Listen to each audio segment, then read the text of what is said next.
Struktur kepengurusan Partai PDI Perjuangan tahun 2024-2025 digugat di Pengadilan Tata Usaha Negara Jakarta. Dalam gugatannya, penggugat menilai adanya konflik kepentingan pribadi dalam surat keputusan kepengurusan baru partai.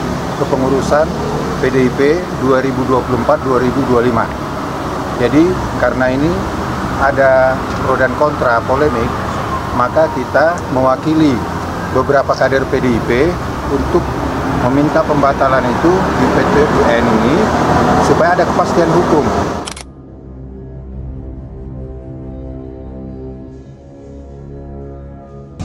Bahwasanya kami merasa dijebak dengan adanya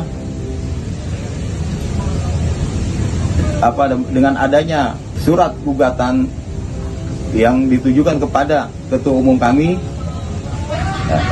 Kami cuma hanya dimintakan tanda tangan di atas kertas kosong. Setelah itu kami diberikan imbalan uang sebesar Rp300.000. Jadi kami ini tidak tahu menahu masalah surat yang kami tanda tangani tersebut. Kader PDI Perjuangan dijebak 300.000. Megawati cuma bisa geleng-geleng kepala. Halo Sobat RJ, kembali lagi di channel favorit kalian, tempat di mana kita akan ngebahas segala drama politik yang ada di negeri ini. Kali ini kita punya cerita yang tidak kalah seru dan ya, bisa bikin kita semua geleng-geleng kepala. Bayangin sob, 5 kader PDI Perjuangan, partai besar dan punya pengaruh luar biasa di tanah air ini, ternyata dijebak hanya dengan iming-iming Rp300.000. Ya, kalian nggak salah dengar, cuma Rp300.000. Loh, gimana ceritanya? Bisa kayak gitu? Nah, jadi begini ceritanya. Ada 5 kader PDI Perjuangan, sebut saja mereka Jairi, Jupri, Manto, Sujoko, dan Suwari, yang mengaku dijebak oleh seorang pengacara bernama Anggiat BM Manalu. Dan siapa si Anggiat ini? Ternyata rekam jejaknya, dirinya mantan caleg dari Golkar. Nah loh, beda partai nih. Jadi udah kelihatan ya di sini. Dan ada permainan apa di sini sebenarnya? 5 orang kader PDI Perjuangan tadi bilang bahwa mereka disuruh tanda tangan di atas kertas kosong. Nggak ada penjelasan, nggak ada arah-arahan, cuma tanda tangan. Setelah itu mereka dikasih imbalan Rp300.000. Tapi ternyata tanda tangan itu dipakai untuk menggugat dari kepengurusan DPP PDI Perjuangan ke Pengadilan Tata Usaha Negara atau PT-UN. Waduh, kebayang nggak sih? Wong cilik dijebak hanya dengan Rp300.000. Tentu saja setelah sadar, kelima kader ini pun langsung minta maaf ke Megawati. Melalui juru bicara mereka, Jairi pun bilang merasa dijebak dan tertipu. Mereka bahkan minta maaf ke seluruh keluarga besar PDI Perjuangan se-Indonesia. Niatnya sih mau mendukung demokrasi, tapi ya gimana? Ternyata kertas yang mereka tanda tangani dipakai buat hal-hal yang gak pernah mereka bayangkan. Sekarang bayangin, kalian dikasih Rp300.000, disuruh tanda tangan, dan ternyata tanda tangan kalian dipakai buat menyerang partai kalian sendiri. Miris kan? Dan ini kader PDIP, partai yang punya pengaruh besar. Apa nggak ada cara yang lebih elegan gitu untuk menjatuhkan PDI Perjuangan selain dengan main jebak-jebakan kayak gini? Atau ini memang pola di dunia politik kita sekarang ini? Wah. Nah, sekarang kita lihat dari sisi lain. Si Anggiat BM Manalu ini katanya pernah nyalek dari partai Golkar. Jadi, kenapa kader PDIP dijebak oleh mantan caleg Golkar ini ya? Ada yang aneh nggak sih? Apakah ini merupakan konspirasi? Dan apakah ini adalah pesanan-pesanan politik?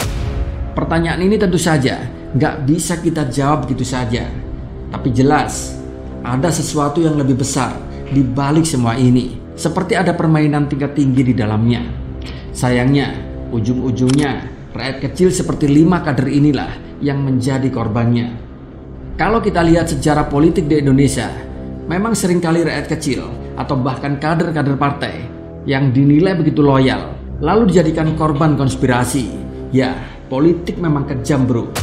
Kita yang di bawah cuma bisa ngelus dada sambil di sini berharap para elit di atas sana punya hati nurani. Tapi kenyataannya mereka sibuk dengan kepentingan mereka sendiri.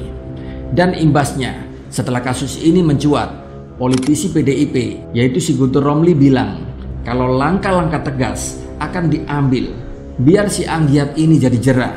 Waduh, serem juga ya. Tapi kira-kira nih, langkah apa yang bakal diambil oleh PDI Perjuangan?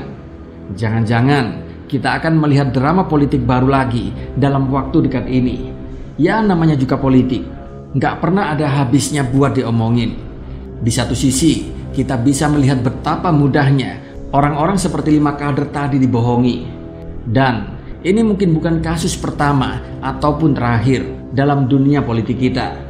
Janji-janji manis dan uang tunai kecil seringkali cukup buat menipu rakyat kecil. Nah, ini yang harus menjadi pelajaran buat kita semuanya. Jangan mudah percaya, apalagi cuma karena 300 ribu rupiah. Buat apa sih uang segitu kalau ujung-ujungnya kita malah dijebak? Jadilah cerdas, jangan sampai kita hanya jadi alat permainan politikus yang sama sekali tidak bertanggung jawab. Jadi kesimpulannya, kejadian ini mengingatkan kita semua betapa pentingnya waspada, terutama dalam dunia politik.